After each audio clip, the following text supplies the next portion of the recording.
बाप बेटा ते रूह पाक दे नां दे उत्ते आमीन।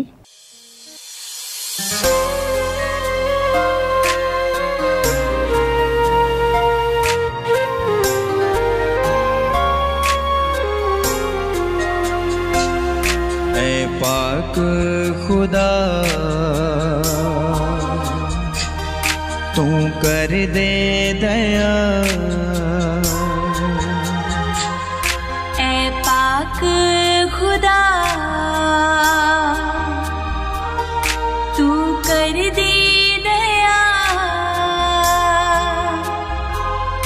ऐ पाक खुदा तू कर दे दया, मैनू ऐना काबिल बना।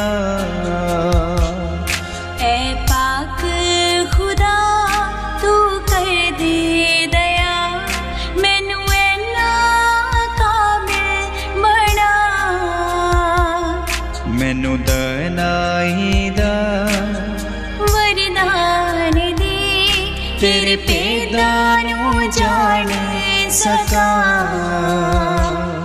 ऐ पाक खुदा तू कर दे दया, मैनू ऐना काबिल बना। मैनू दनाई दा वरदान दे, तेरे पैदां नूं जान सका। तेरे पैदां नूं जान सका,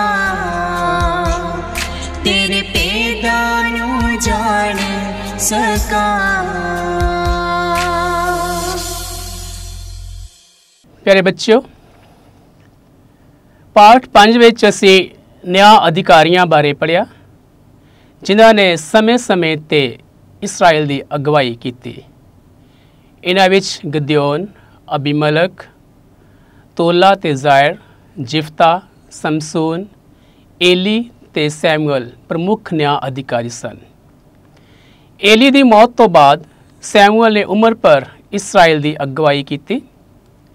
ਜਦ ਉਹ ਬੁੱਢਾ ਹੋ ਗਿਆ ਤਾਂ ਉਸ ਨੇ ਆਪਣੇ ਦੋਹਾਂ ਪੁੱਤਰਾਂ ਜੋਇਲ ਅਤੇ ਅਬੀਆ ਨੂੰ ਇਸਰਾਇਲ ਦਾ ਨਿਆਂ ਕਰਨ ਲਈ ਨਿਯੁਕਤ ਕੀਤਾ, ਪਰ ਉਹ ਇਮਾਨਦਾਰ ਨਹੀਂ ਸਨ ਅਤੇ ਠੀਕ ਨਿਆਂ ਨਹੀਂ ਕਰਦੇ ਸਨ। ਤਦ ਲੋਕਾਂ ਨੇ ਸੈਮੂਅਲ ਨੂੰ ਕਿਹਾ ਕਿ ਉਹ ਉਹਨਾਂ ਲਈ ਇੱਕ ਰਾਜਾ ਚੁਣੇ। ਇਸਰਾਇਲੀਆਂ ਦੀ ਇਹ ਮੰਗ ਜਾਣ ਕੇ ਸੈਮੂਅਲ ਬਹੁਤ ਦੁਖੀ ਹੋਇਆ, ਪਰ ਪਰਮੇਸ਼ਵਰ ਨੇ ਉਸ ਨੂੰ ਕਿਹਾ ਕਿ ਉਹ ਲੋਕਾਂ ਦੀ ਮੰਗ ਨੂੰ ਸਵੀਕਾਰ ਕਰ ਲਵੇ ਅਤੇ ਉਹਨਾਂ ਨੂੰ ਦੱਸੇ ਕਿ ਉਹਨਾਂ ਦਾ ਰਾਜਾ ਉਹਨਾਂ ਦੇ ਨਾਲ ਕਿਸ ਤਰ੍ਹਾਂ ਵਰਤਾਓ ਕਰੇਗਾ। ਸੈਮੂਅਲ ਨੇ ਉਹਨਾਂ ਲੋਕਾਂ ਨੂੰ ਰਾਜਾ ਦੀ ਹਕੂਮਤ ਅਤੇ ਉਸ ਦੇ ਅਖਤਿਆਰਾਂ ਬਾਰੇ ਦੱਸਿਆ, ਪਰ ਲੋਕ ਫਿਰ ਵੀ ਆਪਣੀ ਮੰਗ ਉੱਤੇ ਅੜੇ ਰਹੇ। ਇਹ ਰਾਜਾ ਕੌਣ ਸੀ? ਕਿਸ ਕਬੀਲੇ ਵਿੱਚੋਂ ਸੀ? ਉਸ ਨੇ ਕੀ ਕੰਮ ਕੀਤੇ? ਇਸ ਬਾਰੇ ਅਸੀਂ ਪੜ੍ਹਾਂਗੇ ਅੱਜ ਦੇ ਪਾਠ 6 ਦੇ ਵਿੱਚ, ਜਿਸ ਦਾ ਨਾਂ ਹੈ ਸਾਊਲ ਦਾ ਰਾਜ। ਇਸ ਪਾਠ ਨੂੰ ਅਸੀਂ 2 ਭਾਗਾਂ ਵਿੱਚ ਪੜ੍ਹਾਂਗੇ। ਇਸ ਦੇ ਪਹਿਲੇ ਭਾਗ ਵਿੱਚ ਇਸਰਾਇਲੀਆਂ ਦੇ ਚੁਣੇ ਹੋਏ ਰਾਜੇ ਬਾਰੇ ਪੜ੍ਹਾਂਗੇ। ਜਦ ਇਸਰਾਇਲੀ ਲੋਕ ਆਪਣੀ ਰਾਜਾ ਦੀ ਚੋਣ ਦੀ ਮੰਗ ਤੇ ਅੜੇ ਰਹੇ ਤਾਂ ਸੈਮੂਅਲ ਨੇ ਇਸਰਾਇਲੀਆਂ ਨੂੰ ਪ੍ਰਭੂ ਦੇ ਸਾਹਮਣੇ ਮਿਸਪਾ ਦੀ ਥਾਂ ਉੱਤੇ ਇਕੱਠੇ ਕੀਤਾ। ਫਿਰ ਉਸ ਨੇ ਲੋਕਾਂ ਨੂੰ ਕਿਹਾ, ਇਸਰਾਇਲ ਦੇ ਪ੍ਰਭੂ ਪਰਮੇਸ਼ਵਰ ਦਾ ਤੁਹਾਡੇ ਲਈ ਇਹ ਸੰਦੇਸ਼ ਹੈ, ਮੈਂ ਤੁਹਾਨੂੰ ਮਿਸਰ ਤੋਂ ਬਾਹਰ ਕੱਢ ਕੇ ਲਿਆਇਆ ਅਤੇ ਮਿਸਰੀਆਂ ਦੇ ਹੱਥੋਂ ਬਚਾਇਆ ਅਤੇ ਤੁਹਾਨੂੰ ਤੁਹਾਡੇ ਉਹਨਾਂ ਵੈਰੀਆਂ ਤੋਂ ਵੀ ਬਚਾਇਆ ਜੋ ਤੁਹਾਡੇ ਉੱਤੇ ਅਤਿਆਚਾਰ ਕਰ ਰਹੇ ਸਨ। ਮੈਂ ਹੀ ਤੁਹਾਡਾ ਪਰਮੇਸ਼ਵਰ ਹਾਂ, ਜਿਸ ਨੇ ਤੁਹਾਨੂੰ ਤੁਹਾਡੇ ਹਰ ਤਰ੍ਹਾਂ ਦੇ ਦੁੱਖ ਤੋਂ ਛੁਟਕਾਰਾ ਦਿੱਤਾ ਹੈ। ਪਰ ਅੱਜ ਤੁਸੀਂ ਮੈਨੂੰ ਰੱਦ ਦਿੱਤਾ ਹੈ ਅਤੇ ਮੇਰੇ ਤੋਂ ਮੰਗ ਕੀਤੀ ਹੈ ਕਿ ਮੈਂ ਤੁਹਾਨੂੰ ਰਾਜਾ ਦੇਵਾਂ। ਠੀਕ ਹੈ, ਹੁਣ ਤੁਸੀਂ ਆਪਣੇ ਕਬੀਲੇ ਅਤੇ ਕੁੱਲ ਅਨੁਸਾਰ ਹਜ਼ਾਰ ਦੀ ਗਿਣਤੀ ਵਿੱਚ ਇਕੱਠੇ ਹੋਵੋ। ਪਿਆਰੇ ਬੱਚਿਓ, ਪਰਮੇਸ਼ਵਰ ਨੇ ਉਹਨਾਂ ਲੋਕਾਂ ਨੂੰ ਕਿਹਾ ਕਿ ਮੈਂ ਉਹ ਪਰਮੇਸ਼ਵਰ ਹਾਂ ਜਿਹੜਾ ਤੁਹਾਨੂੰ ਮਿਸਰ ਦੀ ਗੁਲਾਮੀ ਦੇ ਵਿੱਚੋਂ ਬਾਹਰ ਕੱਢ ਕੇ ਲੈ ਕੇ ਆਇਆ ਸੀ, ਅਤੇ ਮੈਂ ਹੀ ਹਾਂ ਜਿਸ ਨੇ ਤੁਹਾਨੂੰ ਤੁਹਾਡੇ ਵੈਰੀਆਂ ਤੋਂ ਬਚਾਇਆ ਸੀ। ਪਰ ਅੱਜ ਤੁਸੀਂ ਮੈਨੂੰ ਰੱਦ ਦਿੱਤਾ ਹੈ। ਤੁਸੀਂ ਮੇਰੇ ਕੋਲੋਂ ਇੱਕ ਰਾਜਾ ਦੀ ਮੰਗ ਕੀਤੀ ਹੈ ਤੇ ਕਿਹਾ, ਠੀਕ ਹੈ, ਮੈਂ ਤੁਹਾਨੂੰ ਰਾਜਾ ਦੇਵਾਂਗਾ। ਹੁਣ ਤੁਸੀਂ ਇਸ ਤਰ੍ਹਾਂ ਕਰੋ ਕਿ ਆਪਣੇ ਆਪਣੇ ਕਬੀਲੇ ਦੇ ਅਨੁਸਾਰ ਇੱਕ 1000 ਦੀਆਂ ਟੋਲੀਆਂ ਵਿੱਚ ਇਕੱਠੇ ਹੋ ਜਾਵੋ। ਤਦ ਸੈਮੂਅਲ ਨੇ ਸਭ ਇਸਰਾਇਲੀ ਕਬੀਲਿਆਂ ਨੂੰ ਪ੍ਰਭੂ ਦੇ ਸਾਹਮਣੇ ਪੇਸ਼ ਕੀਤਾ ਤਾਂ ਪ੍ਰਭੂ ਨੇ ਬਿਨਯਾਮੀਨ ਦੇ ਕਬੀਲੇ ਨੂੰ ਚੁਣ ਲਿਆ। ਫਿਰ ਸੈਮੂਅਲ ਨੇ ਬਿਨਯਾਮੀਨ ਦੀਆਂ ਸਭ ਕੁੱਲਾਂ ਨੂੰ ਪ੍ਰਭੂ ਸਾਹਮਣੇ ਪੇਸ਼ ਕੀਤਾ ਤਾਂ ਪ੍ਰਭੂ ਨੇ ਮਟਰੀ ਦੀ ਕੁੱਲ ਨੂੰ ਚੁਣ ਲਿਆ ਅਤੇ ਮਟਰੀ ਦੀ ਕੁੱਲ ਵਿੱਚੋਂ ਕੀਸ਼ ਦਾ ਟੱਬਰ ਚੁਣਿਆ ਗਿਆ ਅਤੇ ਕੀਸ਼ ਦੇ ਟੱਬਰ ਵਿੱਚੋਂ ਪ੍ਰਭੂ ਨੇ ਸਾਊਲ, ਜੋ ਕਿ ਸਭ ਤੋਂ ਸੁੰਦਰ, ਜਵਾਨ ਅਤੇ ਆਪਣੇ ਨਾਲ ਦੇ ਸਭ ਜਵਾਨਾਂ ਨਾਲੋਂ ਉੱਚਾ ਸੀ, ਚੁਣਿਆ। ਪਰ ਉਹ ਉਹਨਾਂ ਨੂੰ ਦਿਖਾਈ ਨਾ ਦਿੱਤਾ। ਇਸ ਲਈ ਉਹਨਾਂ ਨੇ ਪ੍ਰਭੂ ਤੋਂ ਪੁੱਛਿਆ ਕਿ ਅਜੇ ਕੋਈ ਪਿੱਛੇ ਬਚ ਗਿਆ ਹੈ? ਤਾਂ ਪ੍ਰਭੂ ਨੇ ਉੱਤਰ ਦਿੱਤਾ, ਜਾ ਕੇ ਦੇਖੋ, ਸਾਊਲ ਉੱਥੇ ਸਮਾਨ ਦੇ ਪਿੱਛੇ ਲੁਕਿਆ ਹੋਇਆ ਹੈ। ਪਿਆਰੇ ਬੱਚਿਓ, ਜਦ ਪ੍ਰਭੂ ਨੇ ਉਹਨਾਂ ਨੂੰ ਕਿਹਾ ਕਿ ਤੁਸੀਂ ਆਪਣੇ ਆਪਣੇ ਕਬੀਲੇ ਦੇ ਅਨੁਸਾਰ ਇਕੱਠੇ ਹੋ ਜਾਵੋ ਅਤੇ ਇੱਕ 1000 ਦੀ ਟੋਲੀ ਬਣਾ ਲਵੋ, ਜਦ ਉਹ ਸਾਰੇ ਇਕੱਠੇ ਹੋ ਗਏ ਤਾਂ ਸੈਮੂਅਲ ਨੇ ਕੀ ਕੀਤਾ? ਸਾਰੇ ਇਸਰਾਇਲੀ ਕਬੀਲਿਆਂ ਨੂੰ ਫਿਰ ਪ੍ਰਭੂ ਦੇ ਸਾਹਮਣੇ ਪੇਸ਼ ਕੀਤਾ ਤੇ ਪ੍ਰਭੂ ਨੇ ਉਹਨਾਂ ਕਬੀਲਿਆਂ ਦੇ ਵਿੱਚੋਂ ਬਿਨਯਾਮੀਨ ਦੇ ਕਬੀਲੇ ਨੂੰ ਚੁਣ ਲਿਆ। ਬਿਨਯਾਮੀਨ ਦੇ ਕਬੀਲੇ ਨੂੰ ਸਭ ਤੋਂ ਛੋਟਾ ਸਮਝਿਆ ਜਾਂਦਾ ਸੀ, ਪਰ ਪ੍ਰਭੂ ਨੇ ਬਿਨਯਾਮੀਨ ਦੇ ਕਬੀਲੇ ਨੂੰ ਚੁਣ ਲਿਆ। ਉਸ ਤੋਂ ਬਾਅਦ ਸੈਮੂਅਲ ਨੇ ਬਿਨਯਾਮੀਨ ਦੀਆਂ ਜਿੰਨੀਆਂ ਵੀ ਕੁੱਲਾਂ ਸਨ, ਜਿਹਦੇ ਗੋਤਰ ਸਨ ਆਪਾਂ ਕਹਿ ਲਈਏ, ਉਹਨਾਂ ਸਾਰਿਆਂ ਨੂੰ ਪ੍ਰਭੂ ਦੇ ਸਾਹਮਣੇ ਪੇਸ਼ ਕੀਤਾ। ਫਿਰ ਉਹਨਾਂ ਦੇ ਵਿੱਚੋਂ ਪ੍ਰਭੂ ਨੇ ਇੱਕ ਕਬੀਲੇ ਨੂੰ ਚੁਣਿਆ ਜੋ ਕਿ ਮਟਰੀ ਦਾ ਕਬੀਲਾ ਸੀ। ਫਿਰ ਮਟਰੀ ਦੇ ਕਬੀਲੇ ਨੂੰ ਪ੍ਰਭੂ ਸਾਹਮਣੇ ਪੇਸ਼ ਕੀਤਾ ਗਿਆ ਤੇ ਮਟਰੀ ਦੇ ਕਬੀਲੇ ਦੇ ਵਿੱਚੋਂ ਖੁਦਾ ਨੇ ਇੱਕ ਟੱਬਰ ਨੂੰ ਚੁਣਿਆ ਜਿਹੜਾ ਕਿ ਕੀਸ਼ ਦਾ ਟੱਬਰ ਸੀ ਤੇ ਕੀਸ਼ ਦੇ ਟੱਬਰ ਦੇ ਵਿੱਚੋਂ ਪ੍ਰਭੂ ਪਰਮੇਸ਼ਵਰ ਨੇ ਸਾਊਲ ਨੂੰ ਇਸਰਾਇਲ ਦਾ ਰਾਜਾ ਹੋਣ ਦੇ ਲਈ ਚੁਣਿਆ।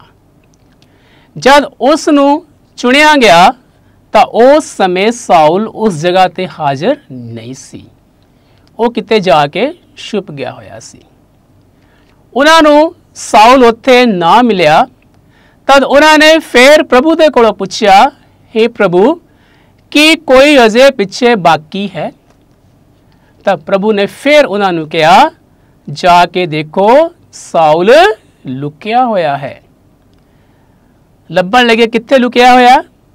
ਪ੍ਰਭੂ ਨੇ ਕਿਹਾ, ਜਾ ਕੇ ਦੇਖੋ, ਉਹ ਉਸ ਸਮਾਨ ਦੇ ਪਿੱਛੇ ਲੁਕਿਆ ਹੋਇਆ ਹੈ। ਜਦ ਪ੍ਰਭੂ ਨੇ ਦੱਸਿਆ ਕਿ ਸਾਊਲ ਕਿੱਥੇ ਲੁਕਿਆ ਹੋਇਆ ਹੈ ਤਾਂ ਉਹ ਸਾਰੇ ਉਸ ਨੂੰ ਉਸ ਜਗ੍ਹਾ ਤੇ ਲੱਭਣ ਦੇ ਲਈ ਚਲੇ ਗਏ। ਸੋ ਪ੍ਰਭੂ ਦੇ ਦੱਸੇ ਅਨੁਸਾਰ ਉਹਨਾਂ ਨੇ ਜਾ ਕੇ ਸਾਊਲ ਨੂੰ ਫੜਿਆ ਅਤੇ ਲਿਆ ਕੇ ਸਭ ਦੇ ਸਾਹਮਣੇ ਖੜਾ ਕਰ ਦਿੱਤਾ।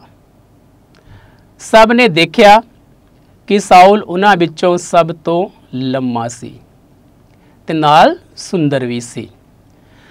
ਤਦ ਸੈਮੂਅਲ ਨੇ ਲੋਕਾਂ ਨੂੰ ਕਿਹਾ, ਇਸ ਆਦਮੀ ਨੂੰ ਪ੍ਰਭੂ ਨੇ ਤੁਹਾਡਾ ਰਾਜਾ ਚੁਣਿਆ ਹੈ। ਇਸ ਵਰਗਾ ਸਾਡੇ ਵਿਚਕਾਰ ਹੋਰ ਕੋਈ ਨਹੀਂ ਹੈ। ਤੁਰੰਤ ਸਭ ਲੋਕ ਬੋਲ ਉੱਠੇ, ਸਾਡੇ ਰਾਜੇ ਦੀ ਜੈ ਹੋਵੇ। ਤਦ ਲੋਕਾਂ ਨੇ ਸਾਊਲ ਨੂੰ ਜਾ ਕੇ ਲੱਭਿਆ, ਜਿਸ ਜਗ੍ਹਾ ਤੇ ਉਹ ਛੁਪਿਆ ਹੋਇਆ ਸੀ ਉੱਥੋਂ ਉਹਨੂੰ ਫੜ ਕੇ ਲੈ ਕੇ ਆਏ ਤਾਂ ਸੈਮੂਅਲ ਨੇ ਉਹਨਾਂ ਨੂੰ ਲੋਕਾਂ ਦੇ ਸਾਹਮਣੇ ਪੇਸ਼ ਕੀਤਾ ਤੇ ਨਾਲ ਹੀ ਲੋਕਾਂ ਨੂੰ ਕਿਹਾ, ਇਹ ਉਹ ਨੌਜਵਾਨ ਹੈ ਜਾਂ ਇਹ ਉਹ ਆਦਮੀ ਹੈ ਜਿਸ ਨੂੰ ਪਰਮੇਸ਼ਵਰ ਨੇ ਤੁਹਾਡਾ ਰਾਜਾ ਹੋਣ ਦੇ ਲਈ ਚੁਣਿਆ ਹੈ।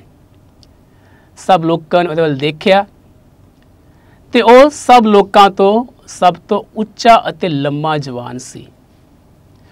जद लोकां ने यह सुनिया कि प्रभु ने उसनूं साडा राजा होने लई चुनिया है तो वह सारे उच्ची आवाज़ नाल बोल उठे, साडे राजा दी जय होवे। राजा बनन तो बाद विच साउल ने बहुत सारे काम किते, बहुत सारियां लड़ाइयां कीतियां ते अमोनिया दी हार साउल दी हुकूमत दा पहला कारनामा सी। जद साउल राजा बनया तो अमोनी लोकां ने इसराइल दे उपर हमला किया ते साउल दी अगवाई विच इसराइली सेना ने अमोनिया नूं हरा दिता। अमोनिया दी हार साउल दी हुकूमत दा पहला कारनामा सी। अमोनिया उत्ते शानदार जित प्राप्त करन तो बाद सैमुअल ने फिर लोकां नूं गिलगाल दे मुकाम ते इकट्ठा किया अते अमन लई खुदा नूं चढ़ावे चढ़ाए।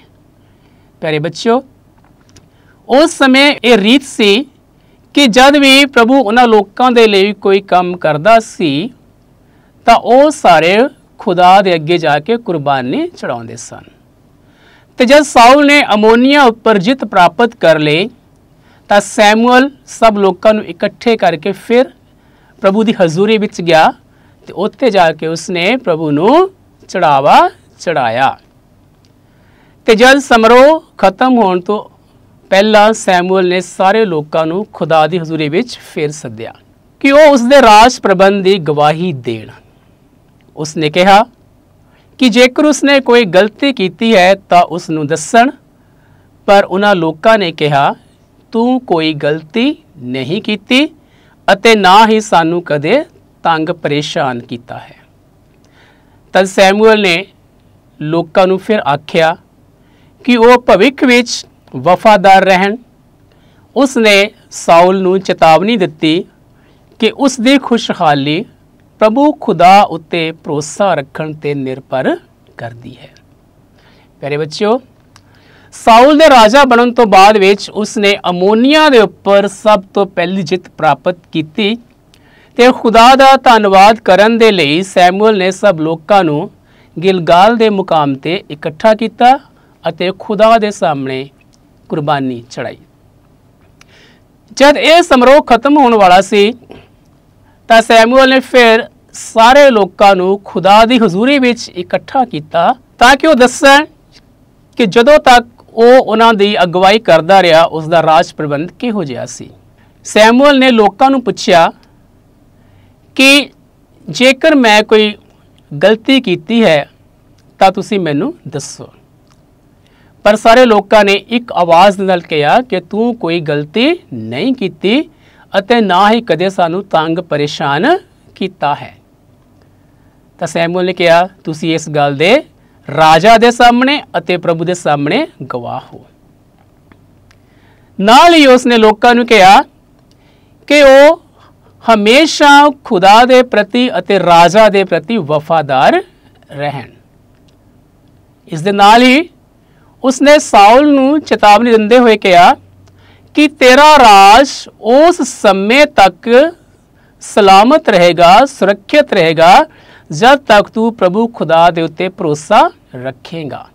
कुछ समय के बाद की होया कि फिलिस्तीनी सेना ने इसराइली लोकां दे उपर चढ़ाई कर दी। उस दे विच भी साउल ने जित प्राप्त की। ये इस तरह से फिलिस्तीनी इसराइल उत्ते हमला करन लई मिकमाश दे स्थान ते इकट्ठे हुए। इन्ना वड्डा लश्कर देख के इसराइली घबरा गए। सैमुअल ने आउण विच कुछ देर हो गई तां सैमुअल कुर्बानी भेंट करन दे लई उत्थे समय ते ना पहुंच सकिया। साउल बेसब्र हो गया, उन्हें डर लग्या कि जेकर सैमुअल ना आया तो कुर्बानी कौन चढ़ावेगा। इसलिए उसने की किया, खुद ही कुर्बानी चढ़ानी शुरू कर दी। पर खुदा नूं ये मंजूर नहीं सी क्योंकि साउल पुरोहित नहीं सी। कुर्बानी चढ़ाउण दा काम एक पुरोहित दा सी। जब सैमुअल उस जगह ते पहुंचा तो उसनूं ये देख के बहुत दुख होया। की होया आओ देखते हैं। कुछ समय के बाद फिलिस्तीनी इसराइल उत्ते हमला करन लई मिकमाश दे स्थान ते इकट्ठे होए। ਇੰਨਾ ਵੱਡਾ ਲਸ਼ਕਰ ਦੇਖ ਕੇ ਇਸਰਾਇਲੀ ਘਬਰਾ ਗਏ। ਸੈਮੂਅਲ ਨੂੰ ਕੁਝ ਦੇਰ ਹੋ ਗਈ ਤੇ ਉਹ ਕੁਰਬਾਨੀ ਭੇਂਟ ਕਰਨ ਦੇ ਲਈ ਨਾ ਪਹੁੰਚ ਸਕਿਆ। ਤਾਂ ਸਾਊਲ ਨੇ ਬੇਸਬਰ ਹੋ ਕੇ ਬਲੀ ਚੜਾ ਦਿੱਤੀ, ਪਰ ਉਹ ਪੁਰੋਹਿਤ ਨਹੀਂ ਸੀ। ਜਦ ਉਹ ਕੁਰਬਾਨੀ ਦੀ ਰਸਮ ਖਤਮ ਕਰਨ ਹੀ ਵਾਲਾ ਸੀ ਤਾਂ ਸੈਮੂਅਲ ਪਹੁੰਚ ਗਿਆ ਅਤੇ ਖੁਦਾ ਵੱਲੋਂ ਸਾਊਲ ਨੂੰ ਚੇਤਾਵਨੀ ਦਿੱਤੀ ਕਿ ਉਸ ਦਾ ਰਾਜ ਕਿਸੇ ਹੋਰ ਨੂੰ ਦਿੱਤਾ ਜਾਵੇਗਾ। ਤੇਰੇ ਬੱਚਿਓ, ਸਾਊਲ ਨੇ ਇੱਥੇ ਗਲਤੀ ਕੀਤੀ ਜਿਹੜੀ ਕਿ ਉਸ ਦੀ ਪਹਿਲੀ ਗਲਤੀ ਸੀ। ਉਸ ਨੂੰ ਭਰੋਸਾ ਨਹੀਂ ਸੀ ਕਿ ਸੈਮੂਅਲ ਉੱਥੇ ਪਹੁੰਚੇਗਾ। ਇਸ ਕਰਕੇ ਉਸਨੇ ਖੁਦ ਹੀ ਬਲੀ ਚੜਾਉਣ ਦੀ ਸੋਚੀ ਤੇ ਬਲੀ ਚੜਾ ਦਿੱਤੀ। ਜਦ ਬਲੀ ਦੀ ਰਸਮ ਖਤਮ ਹੋਣ ਹੀ ਵਾਲੀ ਸੀ ਤਾਂ ਸੈਮੂਅਲ ਉਸ ਜਗ੍ਹਾ ਤੇ ਪਹੁੰਚ ਗਿਆ ਤੇ ਖੁਦਾ ਨੇ ਉਸ ਨੂੰ ਕਿਹਾ ਕਿ ਸਾਊਲ ਨੂੰ ਚੇਤਾਵਨੀ ਦੇ। ਚੇਤਾਵਨੀ ਕੀ ਸੀ? ਚੇਤਾਵਨੀ ਇਹ ਸੀ ਕਿ ਉਸਨੇ ਕਿਹਾ ਕਿ ਸਾਊਲ, ਤੇਰਾ ਰਾਜ ਤੇਰੇ ਤੋਂ ਲੈ ਕੇ ਕਿਸੇ ਹੋਰ ਨੂੰ ਦੇ ਦਿੱਤਾ ਜਾਵੇਗਾ। ਆਪਣੇ ਵਿਰੋਧੀਆਂ ਨੂੰ ਖਤਮ ਕਰਨ ਦੇ ਲਈ ਖੁਦਾ ਨੇ ਇਸ ਰਾਜੇ ਦੇ ਕੋਲੋਂ ਹੋਰ ਵੀ ਬਹੁਤ ਸਾਰੇ ਕੰਮ ਲਏ। ਸਾਊਲ ਦੇ ਪੁੱਤਰ ਜੋਨਾਥਨ ਨੇ ਇੱਕ ਦਿਨ ਅਚਾਨਕ ਫਿਲਿਸਤੀਨੀਆਂ ਤੇ ਹਮਲਾ ਕਰ ਦਿੱਤਾ, ਜਿਨ੍ਹਾਂ ਨੇ ਘਬਰਾ ਕੇ ਇੱਕ ਦੂਜੇ ਨੂੰ ਕਤਲ ਕਰਨਾ ਸ਼ੁਰੂ ਕਰ ਦਿੱਤਾ ਅਤੇ ਉਹ ਪੂਰੀ ਤਰ੍ਹਾਂ ਨਾਲ ਹਾਰ ਗਏ। ਇਸਰਾਏਲੀਆਂ ਨੇ ਆਲੇ ਦੁਆਲੇ ਦੀਆਂ ਸਾਰੀਆਂ ਕੌਮਾਂ ਨੂੰ ਜਿੱਤ ਲਿਆ। ਜੋਨਾਥਨ, ਜੋ ਕਿ ਸਾਊਲ ਦਾ ਪੁੱਤਰ ਸੀ, ਉਸ ਨੇ ਇੱਕ ਦਿਨ ਅਚਾਨਕ ਆਪਣੇ ਵਿਰੋਧੀਆਂ ਦੇ ਉੱਪਰ ਹਮਲਾ ਕੀਤਾ। ਫਿਲਿਸਤੀਨੀ ਜੋ ਕਿ ਇਸਰਾਏਲੀਆਂ ਦੇ ਵਿਰੋਧੀ ਸਨ, ਉਹਨਾਂ ਉੱਪਰ ਉਹਨੇ ਹਮਲਾ ਕਰ ਦਿੱਤਾ ਤੇ ਅਚਾਨਕ ਹੋਏ ਹਮਲੇ ਨੂੰ ਦੇਖ ਕੇ ਫਿਲਿਸਤੀਨੀ ਸੈਨਾ ਘਬਰਾ ਗਈ ਤੇ ਉਹ ਇੱਕ ਦੂਜੇ ਨੂੰ ਹੀ ਮਾਰਨ ਲੱਗ ਪਏ। ਇਸ ਤਰ੍ਹਾਂ ਪ੍ਰਭੂ ਨੇ ਇਸਰਾਏਲੀਆਂ ਨੂੰ ਫਿਰ ਜਿੱਤ ਪ੍ਰਦਾਨ ਕੀਤੀ। ਸੈਮੂਅਲ ਨੇ ਖੁਦਾ ਵੱਲੋਂ ਸਾਊਲ ਨੂੰ ਸੁਨੇਹਾ ਦਿੱਤਾ ਕਿ ਉਹ ਅਮਲੇਕੀਆਂ ਦੇ ਉੱਪਰ ਚੜ੍ਹਾਈ ਕਰਕੇ ਉਸ ਨੂੰ ਤਬਾਹ ਕਰ ਦੇਵੇ। ਸਾਊਲ ਨੇ ਸਾਰੇ ਲੋਕਾਂ ਨੂੰ ਮਾਰ ਸੁੱਟਿਆ, ਪਰ ਅਮਲੇਕੀ ਬਾਦਸ਼ਾਹ ਅਗਾਗ ਨੂੰ ਜਿਉਂਦਾ ਫੜ ਲਿਆ ਅਤੇ ਉਹ ਬਹੁਤ ਸਾਰੇ ਮਾਲ ਦੀ ਹੇਰਾਫੇਰੀ ਵੀ ਉਸਨੇ ਕੀਤੀ। ਸੈਮੂਅਲ ਨੇ ਇਸ ਭੁੱਲ ਲਈ ਉਸ ਦੀ ਨਿਖੇਧੀ ਕੀਤੀ, ਪਰ ਉਸਨੇ ਬਹਾਨਾ ਬਣਾਇਆ ਤੇ ਕਿਹਾ, ਮੈਂ ਇਹ ਮਾਲ ਖੁਦਾ ਨੂੰ ਭੇਂਟ ਕਰਨ ਲਈ ਰੱਖਿਆ ਸੀ। ਪਰ ਸੈਮੂਅਲ ਨੇ ਆਖਿਆ, ਭੇਂਟ ਚੜਾਉਣ ਨਾਲੋਂ ਆਗਿਆਕਾਰੀ ਬਿਹਤਰ ਹੈ। ਇਸ ਲਈ ਖੁਦਾ ਨੇ ਤੈਨੂੰ ਰੱਦ ਕਰਕੇ ਦੂਜੇ ਨੂੰ ਚੁਣ ਲਿਆ ਹੈ। ਸੈਮੂਅਲ ਨੇ ਅਮਲੇਕੀ ਰਾਜਾ ਨੂੰ ਕਤਲ ਕਰਵਾ ਦਿੱਤਾ। ਪਿਆਰੇ ਬੱਚਿਓ, ਸਾਊਲ ਨੇ ਇੱਕ ਭੁੱਲ ਇਹ ਕੀਤੀ ਕਿ ਉਸ ਨੇ ਖੁਦ ਹੀ ਬਲੀ ਚੜਾ ਦਿੱਤੀ, ਜਦ ਕਿ ਬਲੀ ਚੜਾਉਣ ਦਾ ਕੰਮ ਕੇਵਲ ਪੁਰੋਹਿਤ ਦਾ ਸੀ। ਦੂਸਰੀ ਵੱਡੀ ਉਹਨੇ ਇਹ ਗਲਤੀ ਕਰ ਲਈ ਕਿ ਖੁਦਾ ਨੇ ਉਸ ਨੂੰ ਕਿਹਾ ਸੀ ਕਿ ਤੂੰ ਅਮਲੇਕੀ ਲੋਕਾਂ ਦੇ ਉੱਪਰ ਹਮਲਾ ਕਰ ਤੇ ਉੱਥੋਂ ਦੇ ਸਾਰੇ ਲੋਕਾਂ ਨੂੰ ਤੂੰ ਮਾਰਨਾ ਹੈ। ਸਾਊਲ ਨੇ ਇੱਥੋਂ ਤੱਕ ਤਾਂ ਖੁਦਾ ਦਾ ਹੁਕਮ ਮੰਨ ਲਿਆ। ਉਸਨੇ ਅਮਲੇਕੀ ਲੋਕਾਂ ਉੱਪਰ ਹਮਲਾ ਕੀਤਾ, ਸਾਰੇ ਲੋਕਾਂ ਨੂੰ ਮਾਰ ਦਿੱਤਾ, ਪਰ ਉਹਨੇ ਇੱਕ ਗਲਤੀ ਕੀਤੀ। ਉਹ ਇਹ ਸੀ, ਉਸਨੇ ਅਮਲੇਕੀ ਰਾਜਾ ਅਗਾਗ ਨੂੰ ਮਾਰਿਆ ਨਹੀਂ, ਬਲਕਿ ਉਸ ਨੂੰ ਫੜ ਲਿਆ, ਗ੍ਰਿਫਤਾਰ ਕਰ ਲਿਆ ਤੇ ਨਾਲ ਹੀ ਜੋ ਵੀ ਉੱਥੋਂ ਦਾ ਮਾਲ ਅਸਬਾਬ ਸੀ ਉਹਦੇ ਵਿੱਚ ਵੀ ਹੇਰਾਫੇਰੀ ਕੀਤੀ। ਸੈਮੂਅਲ ਨੂੰ ਇਸ ਬਾਰੇ ਪਤਾ ਲੱਗਿਆ ਤਾਂ ਉਹ ਫਿਰ ਸਾਊਲ ਦੇ ਕੋਲ ਆਇਆ ਤੇ ਉਸ ਦੀ ਨਿਖੇਧੀ ਕੀਤੀ, ਤੂੰ ਇਹ ਗਲਤ ਕੰਮ ਕੀਤਾ ਹੈ। ਪਰ ਸਾਊਲ ਨੇ ਕਿਹਾ, ਮੈਂ ਕੁਝ ਨਹੀਂ ਕੀਤਾ, ਮੈਂ ਜੋ ਮਾਲ ਆਪਣੇ ਕੋਲ ਰੱਖਿਆ ਹੈ ਉਹ ਮੈਂ ਪ੍ਰਭੂ ਨੂੰ ਕੁਰਬਾਨੀ ਚੜਾਉਣ ਦੇ ਲਈ ਰੱਖਿਆ। ਪਰ ਬੱਚਿਓ, ਸੈਮੂਅਲ ਨੇ ਉਸ ਨੂੰ ਕਿਹਾ ਕਿ ਕੁਰਬਾਨੀ ਨਾਲੋਂ ਆਗਿਆਕਾਰੀ ਬਿਹਤਰ ਹੈ। ਤੈਨੂੰ ਖੁਦਾ ਦਾ ਆਗਿਆਕਾਰ ਹੋਣਾ ਚਾਹੀਦਾ ਸੀ। ਜਦ ਤੈਨੂੰ ਖੁਦਾ ਨੇ ਕਿਹਾ ਸੀ ਕਿ ਸਾਰੇ ਲੋਕਾਂ ਨੂੰ ਮਾਰ, ਤਾਂ ਤੂੰ ਬਾਦਸ਼ਾਹ ਨੂੰ ਕਿਉਂ ਬਚਾ ਕੇ ਰੱਖਿਆ, ਜਦ ਕਿ ਤੈਨੂੰ ਉਸ ਨੂੰ ਵੀ ਮਾਰਨਾ ਚਾਹੀਦਾ ਸੀ। ਤਦ ਸੈਮੂਅਲ ਨੇ ਹੁਕਮ ਦਿੱਤਾ ਕਿ ਅਮਲੇਕੀ ਬਾਦਸ਼ਾਹ ਅਗਾਗ ਨੂੰ ਖਤਮ ਕਰ ਦਿੱਤਾ ਜਾਵੇ। ਤਾਂ ਲੋਕਾਂ ਨੇ ਸੈਮੂਅਲ ਦਾ ਹੁਕਮ ਮੰਨਿਆ ਅਤੇ ਅਮਲੇਕੀ ਬਾਦਸ਼ਾਹ ਨੂੰ ਖਤਮ ਕਰ ਦਿੱਤਾ। ਪਿਆਰੇ ਬੱਚਿਓ, ਇਹ ਸਾਡੇ ਇਸ ਪਾਠ ਦਾ ਪਹਿਲਾ ਭਾਗ ਜੋ ਅਸੀਂ ਅੱਜ ਇੱਥੇ ਸਮਾਪਤ ਕਰਦੇ ਹਾਂ। ਆਓ ਇਸ ਪਾਠ ਦੀ ਦੁਹਰਾਈ ਕਰੀਏ ਤੇ ਕੁਝ ਪ੍ਰਸ਼ਨਾਂ ਤੇ ਧਿਆਨ ਕਰੀਏ। ਪਿਆਰੇ ਬੱਚਿਓ, ਇਹ ਪ੍ਰਸ਼ਨ ਤੁਸੀਂ ਆਪਣੀ ਨੋਟਬੁੱਕ ਉੱਪਰ ਨੋਟ ਵੀ ਕਰ ਲੈਣਾ। ਪਹਿਲਾ ਇਹ ਸੀ ਕਿ ਸਾਊਲ ਕਿਸ ਕਬੀਲੇ ਵਿੱਚੋਂ ਸੀ, ਉਸ ਦੇ ਪਿਤਾ ਦਾ ਕੀ ਨਾਂ ਸੀ। ਸਾਊਲ ਕਿਸ ਕਬੀਲੇ ਵਿੱਚੋਂ ਸੀ, ਉਸ ਦੇ ਪਿਤਾ ਦਾ ਕੀ ਨਾਂ ਸੀ। ਉੱਤਰ, ਸਾਊਲ ਬਿਨਯਾਮੀਨ ਦੇ ਕਬੀਲੇ ਵਿੱਚੋਂ ਸੀ ਤੇ ਉਸ ਦੇ ਪਿਤਾ ਦਾ ਨਾਂ ਕੀਸ਼ ਸੀ। ਸਾਊਲ ਬਿਨਯਾਮੀਨ ਦੇ ਕਬੀਲੇ ਵਿੱਚੋਂ ਸੀ ਅਤੇ ਉਸ ਦੇ ਪਿਤਾ ਦਾ ਨਾਂ ਕੀਸ਼ ਸੀ। ਦੂਸਰਾ ਪ੍ਰਸ਼ਨ, ਸੈਮੂਅਲ ਨੇ ਲੋਕਾਂ ਨੂੰ ਪ੍ਰਭੂ ਦਾ ਸੰਦੇਸ਼ ਦੇਣ ਲਈ ਕਿਸ ਥਾਂ ਤੇ ਇਕੱਠੇ ਕੀਤਾ। ਸੈਮੂਅਲ ਨੇ ਲੋਕਾਂ ਨੂੰ ਪ੍ਰਭੂ ਦਾ ਸੰਦੇਸ਼ ਦੇਣ ਲਈ ਕਿਸ ਥਾਂ ਤੇ ਇਕੱਠੇ ਕੀਤਾ। ਉੱਤਰ ਹੈ ਮਿਸਪਾ ਦੀ ਥਾਂ ਤੇ।